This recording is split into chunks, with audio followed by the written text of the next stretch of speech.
Welcome to the ODP cast, the podcast all things ODP.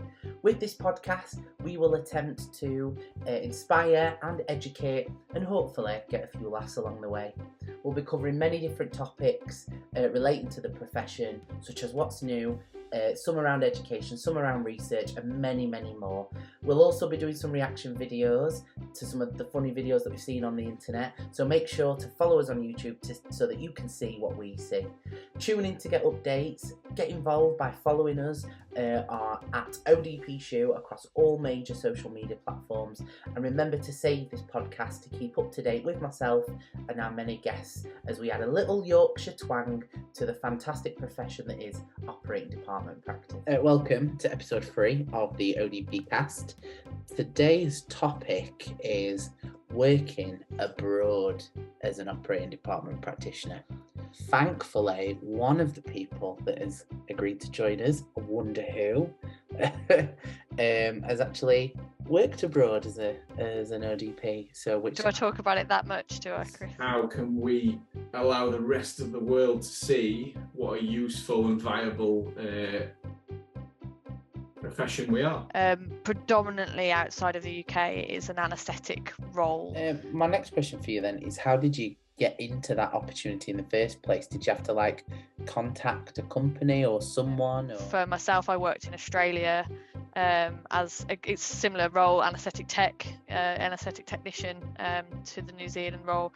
And the Australian lifestyle in itself is so different to the UK. As a nurse, walked around and was like, "What are you doing? Why are you here? Why are you recovering this patient?" The work was great, the shifts were good, the money was good. A nurse could work as an anaesthetic tech with no additional training. I don't know whether it's just the algorithm that just picked up the fact that I'm now an ODP. It used to think I was a German midwife for a little bit. I don't know why. Welcome to episode 3 of the ODP cast.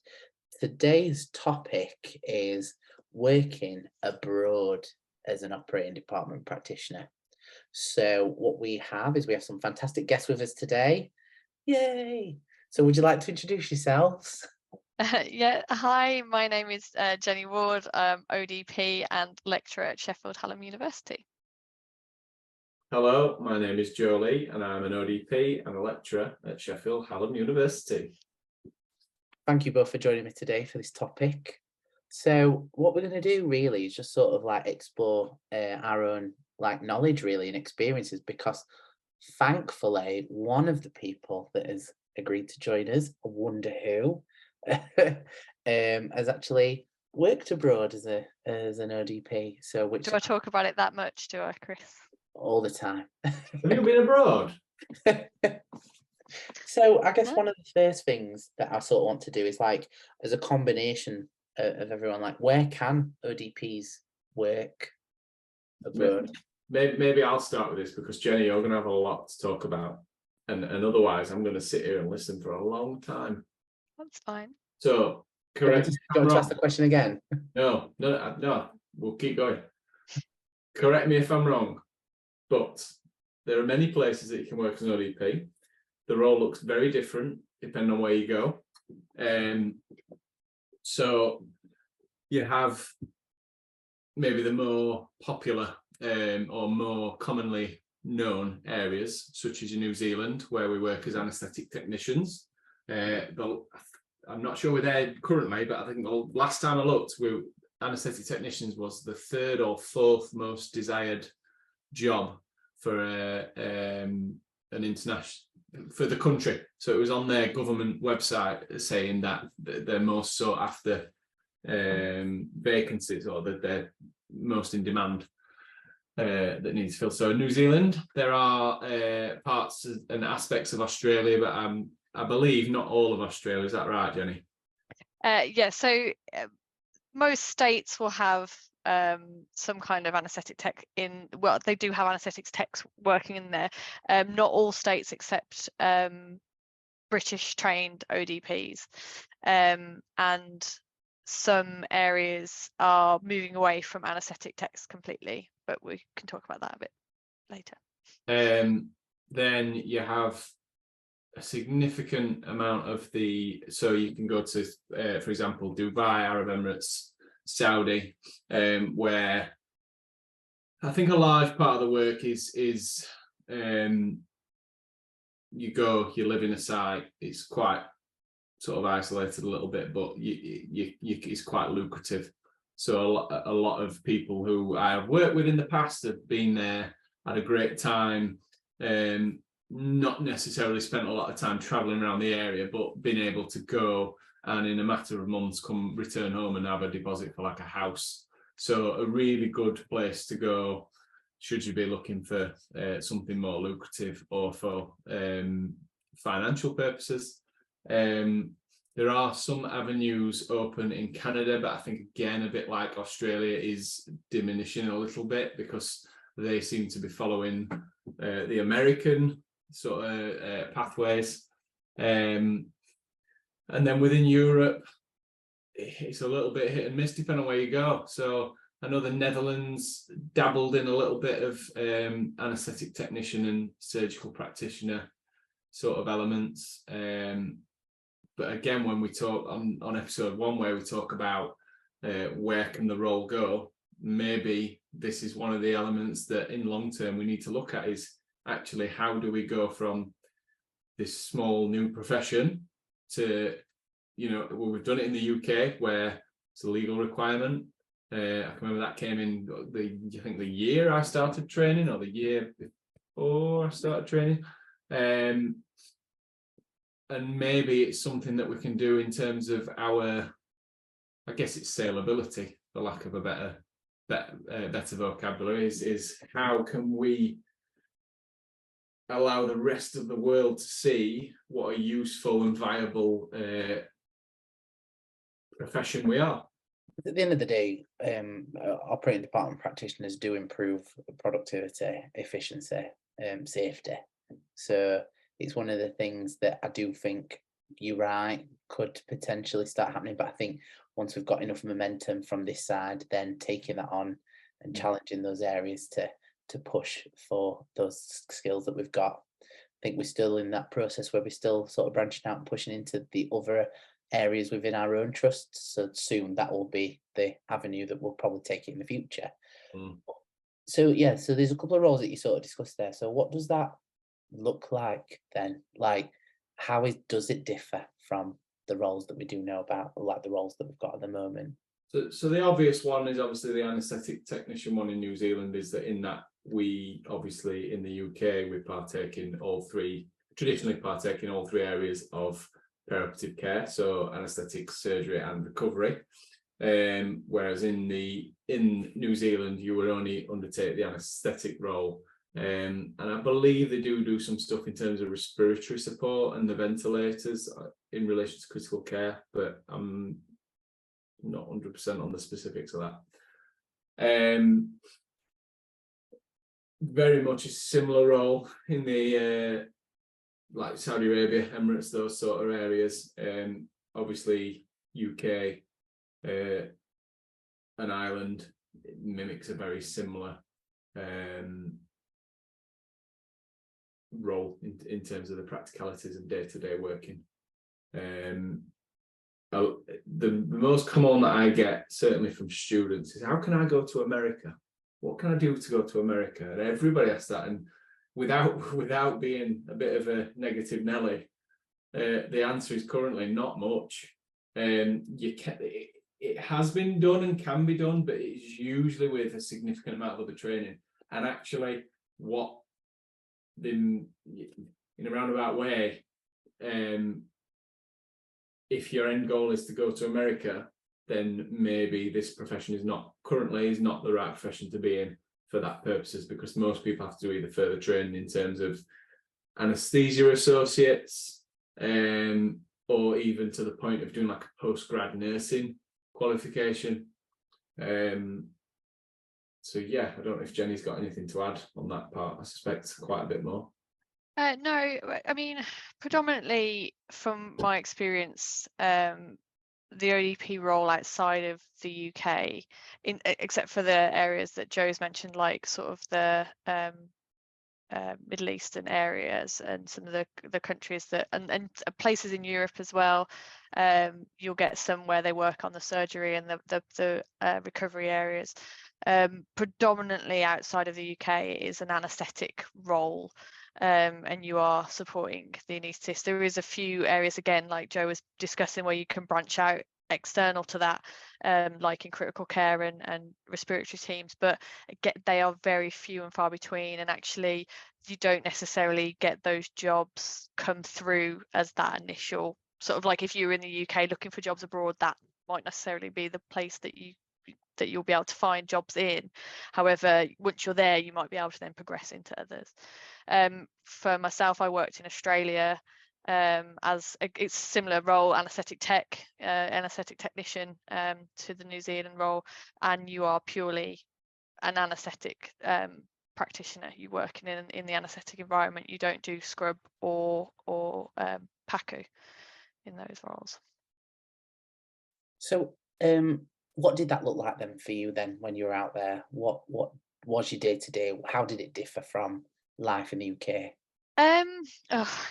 So I mean, the Australian lifestyle in itself is so different to the UK, and it's quite funny to go to, because I've been fortunate enough to travel to various different countries just on holidays and tourist as a tourist, but it's so strange to go to a place where they're English speaking, and yet they have such different culture to the UK. It's a very more outdoor culture. You spend a lot more time outside, and everything's geared up for that kind of environment. It is a very sort of laid back world as well. So the actual sort of lifestyle out there is very idyllic. Work wise, but fairly similar to the roles that we have here. The hospital that I worked in had a little bit more in terms of, because it was a state-run hospital, it was a paediatric state-run hospital, so it's slightly different to the private hospitals that you get out there. Because it was state-run, there was different rules and different things, and that's one of the reasons why I could go as an ODP, because it being a state-run hospital, and I think it was one of the few that I could get into as an ODP. Quite a few of the private hospitals do take ODPs on, very few of the state ones do, so there's just a bit of sort of disparity about that. The actual work life was great. The team, the anaesthetic team gelled amazingly. We would meet every morning to discuss the lists we all had on. If we knew that there was a particularly difficult case on, we would discuss it as a group, and would say, oh well, I'm in this theatre, so come and shout me if you need that, and like it would be very, very supportive.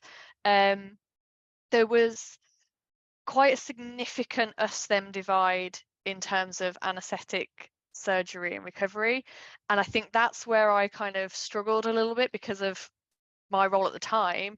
I was predominantly on the surgical side. I did a bit of anaesthetics, and I was trained, and I was experienced in anaesthetics, but to then not be able to even step into that role or to even support them, and there's quite a big significant divide between that. And then there was also a divide again when it comes to recovery that was purely nurse led. Anaesthetic techs, ODPs, were not allowed to work in those areas, even to the point where I had transferred a patient into recovery. They were full, really busy day, so I was stood with the anaesthetist holding the airway, maintaining the patient's airway. There was an emergency on one of the beds next to me, so the anaesthetist said, are you happy, because I'm just literally the next bed next to me. So I was like, yeah, I'm absolutely fine, this patient's awake now, I'm just waiting for a nurse to take over. And they stepped over to deal with that emergency as a nurse walked around and was like, what are you doing, why are you here, why are you recovering this patient? I was like, because there's no one else, and the anaesthetist had to deal with an emergency. So there was very much like a, you cannot do this, even though for 7+ years in the UK that's what I was doing. But I mean, the work was great, the shifts were good, the money was good. Lifestyle out there, you step foot outside and it was like 30+ degrees, and you know, it was very idyllic, but long term for me it wasn't what I wanted. I did it as a 3-month stint just to sort of dip my toe in almost to it, to see whether it's something I wanted to do long term. But unfortunately, there isn't the progression routes as much for ODPs in these areas. Again, this is my experience in Australia. I'm not sure elsewhere, and this was only one hospital in Australia as well.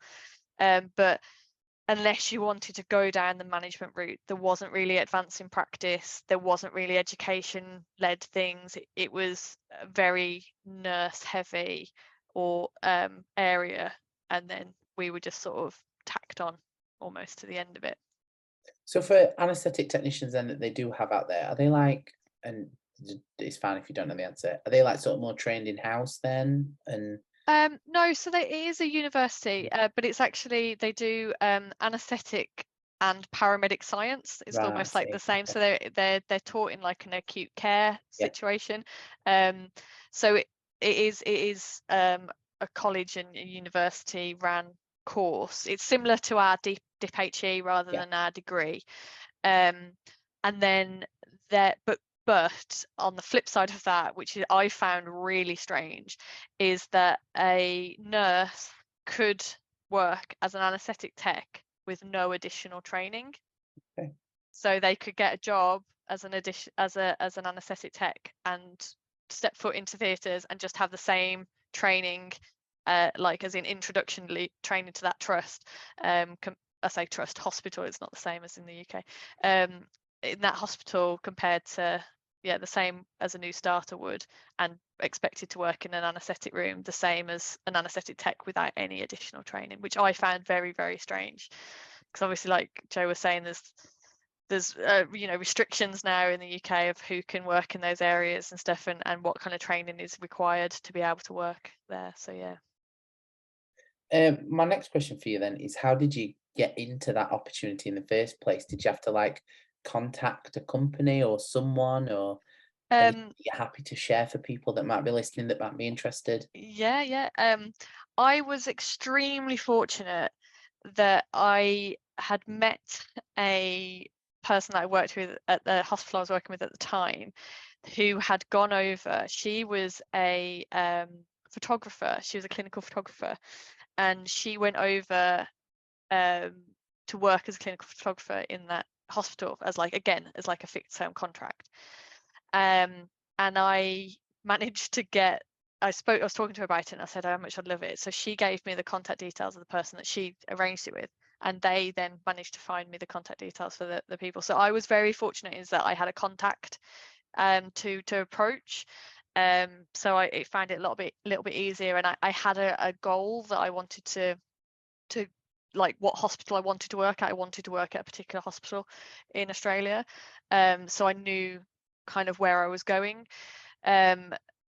So that's kind of how I got into it, and it was just a case of contacting this random person I'd never met before and sent an email explaining the situation.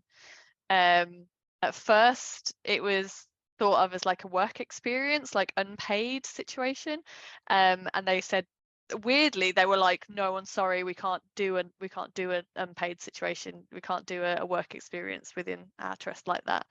And I was like, oh, actually I was kind of hoping it would be paid.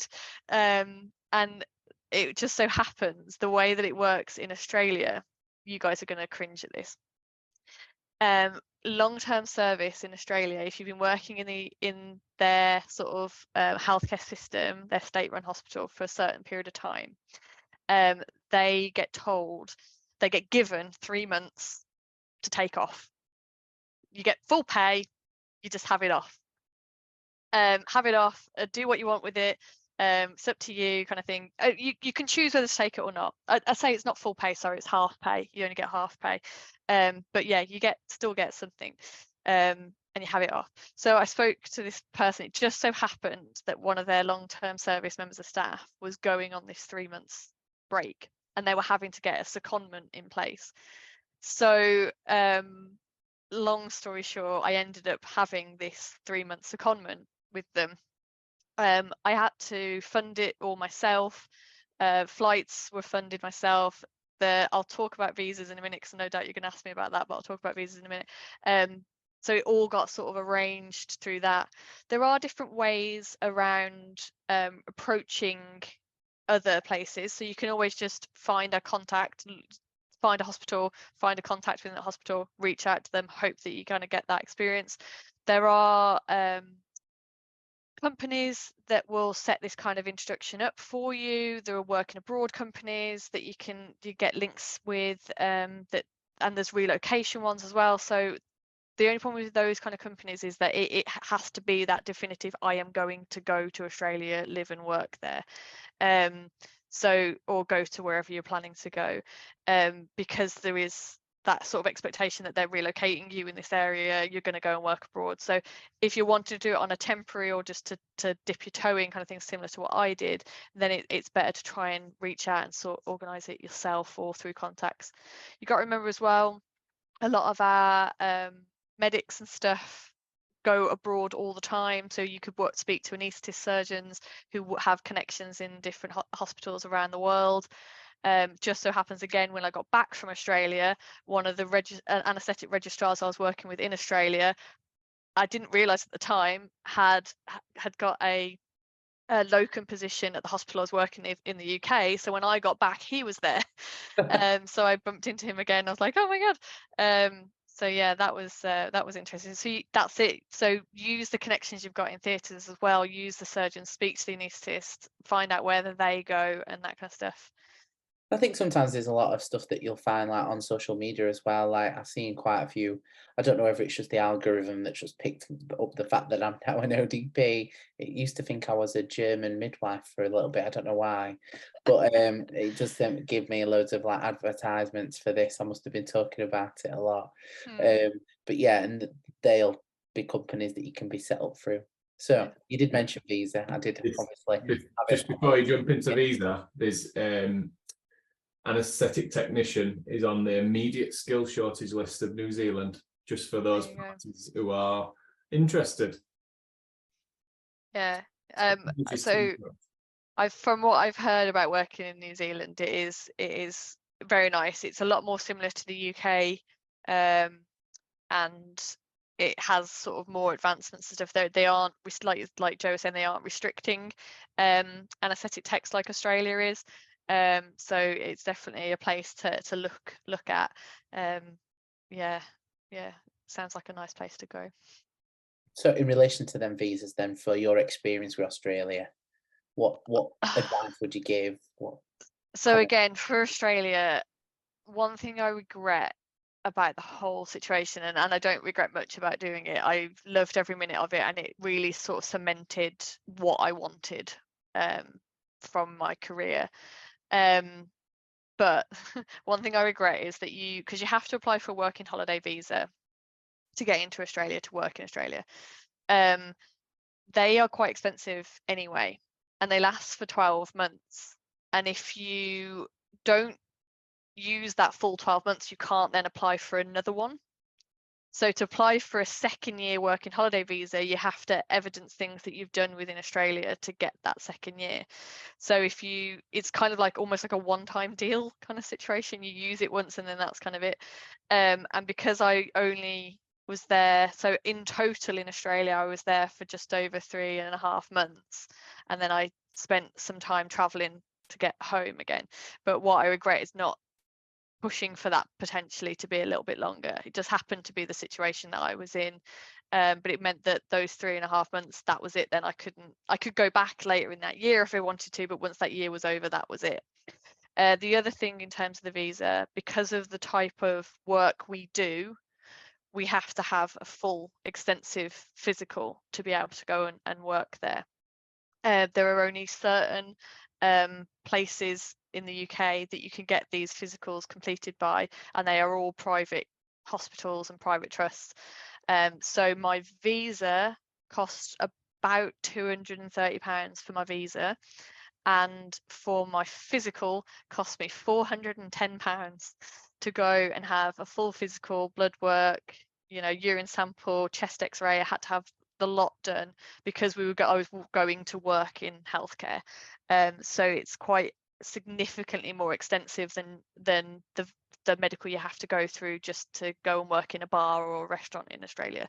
So just be mindful about the actual cost of just getting out there before you even started working.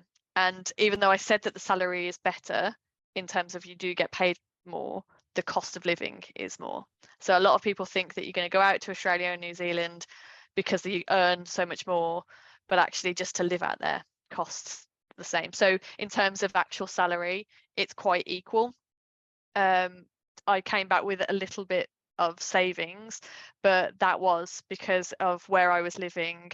I was lucky enough again to the hospital that I was working at set me up with someone who was working and living there, so they basically charged me no rent whatsoever to live with them. So I was very, very lucky in a lot of the situations that I was in with it. But don't go out there expecting to make a fortune and live the high life, because the cost of living does sort of equate to about basically the same sort of salary that we have now.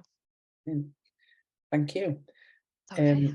So is there any advice, I know I've asked you a lot of questions, but is there any other advice or anything you'd like to share about your experience that you've not yet said?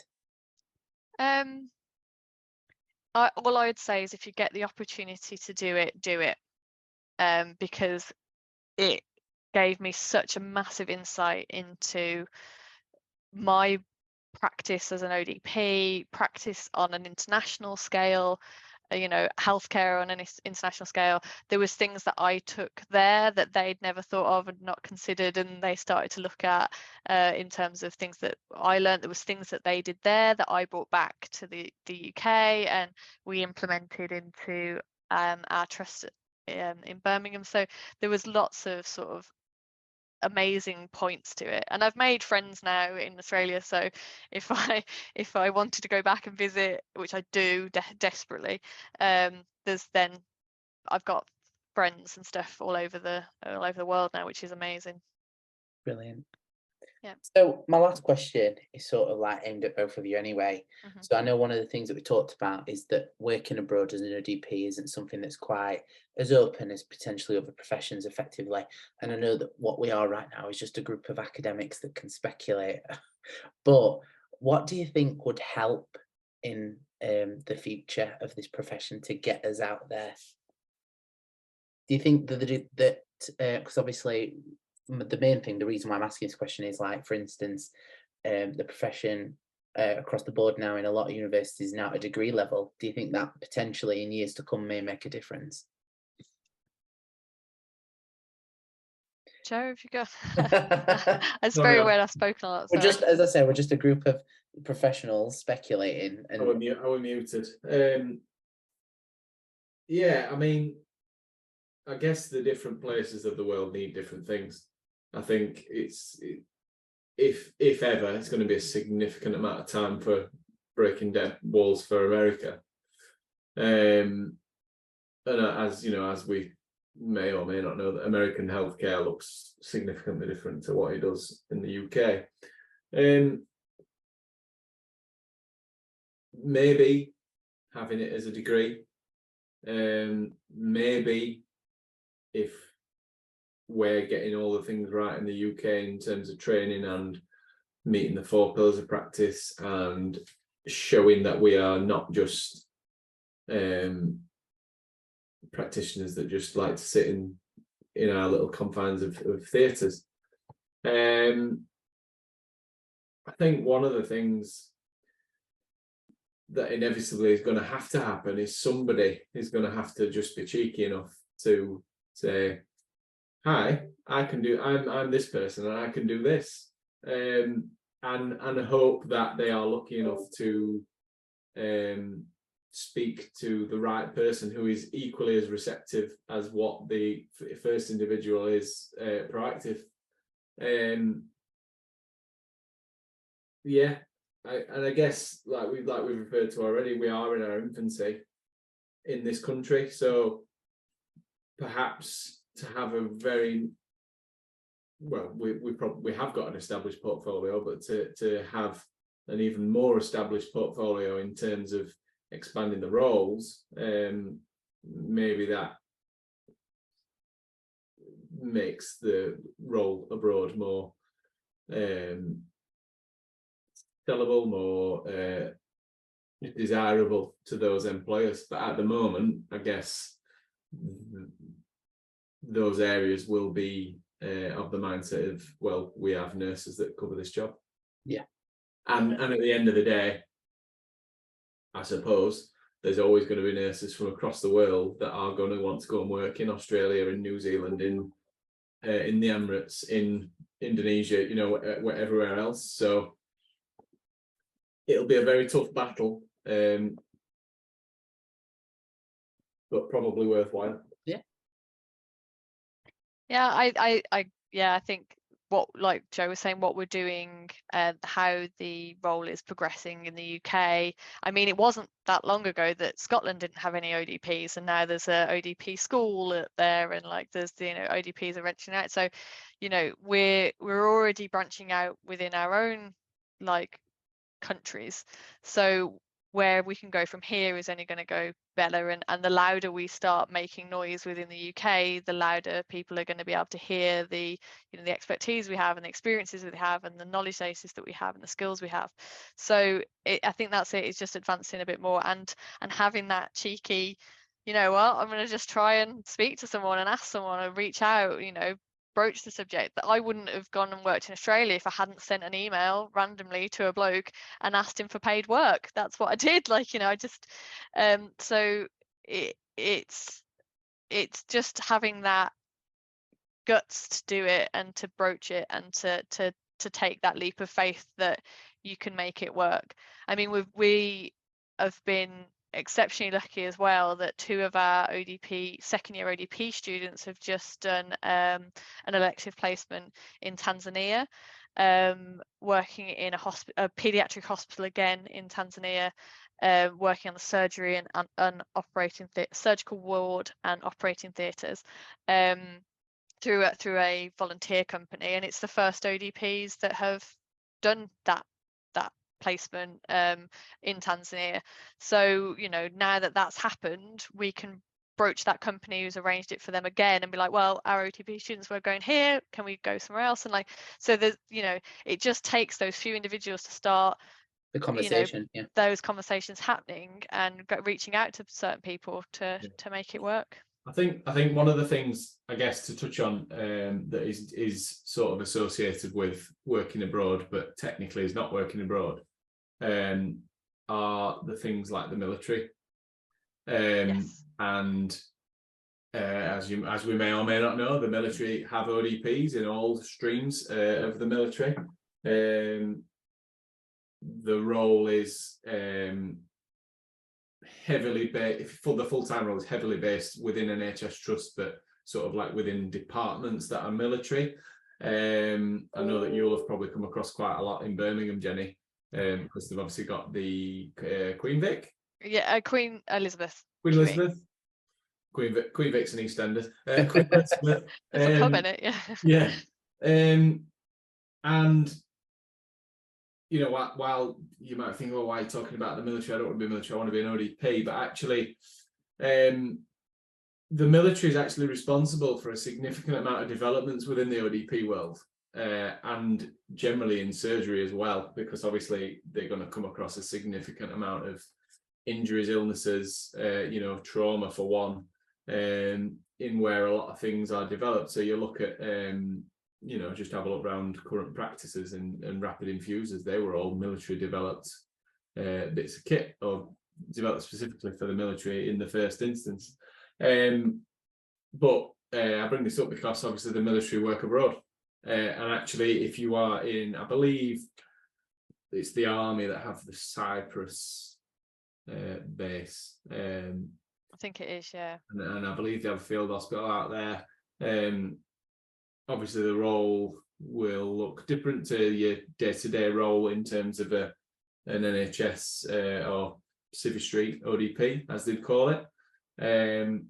But perhaps when we're talking about how do we get the doors open, perhaps those streams, because military ODPs are often multi-skilled, multi-qualified.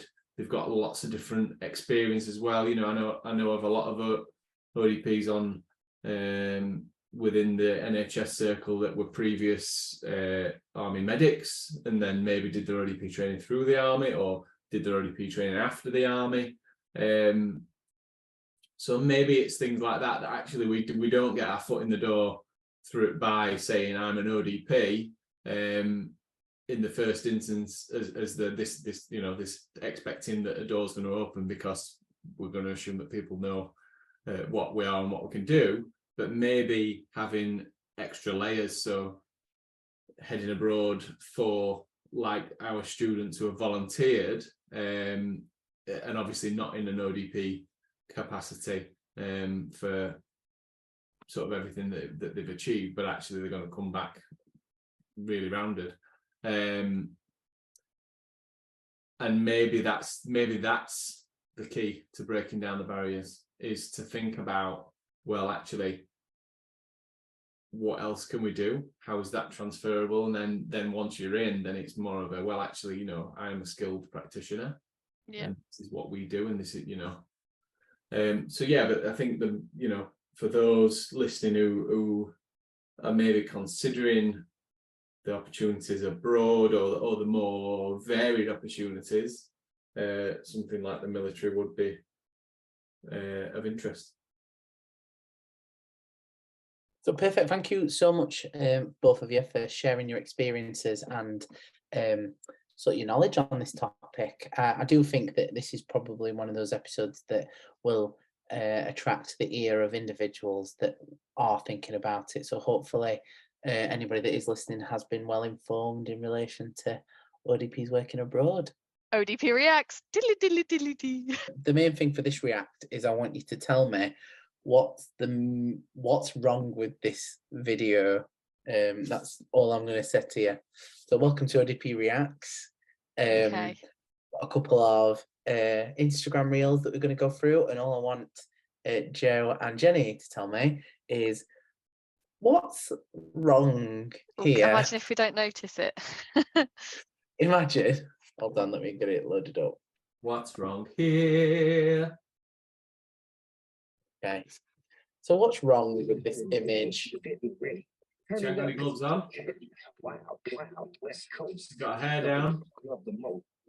Oh my god. I mean, basically, you're right. Yeah, it's the hair and it's the fact that she's lifting the instruments above her head. yeah, and one of them's not wearing gloves. One of them's not wearing gloves. Yeah.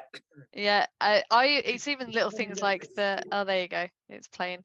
Yeah, the hair down, not wearing gloves, waving instruments around her head, turning her back to the sterile field.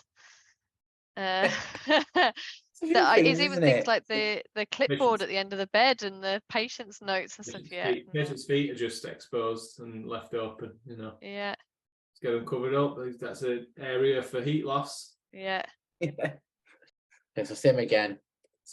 Reaction. Has this ever happened to you? My last chance, I stand up with shaky hands, all eyes on me. Horrified looks from So she dropped something and picked it. He I needs think to it's do that- the Sudoku. Yeah, so basically what she's done. She's put a suture on the tray. Dropped a suture and then picked it back up and put it back on.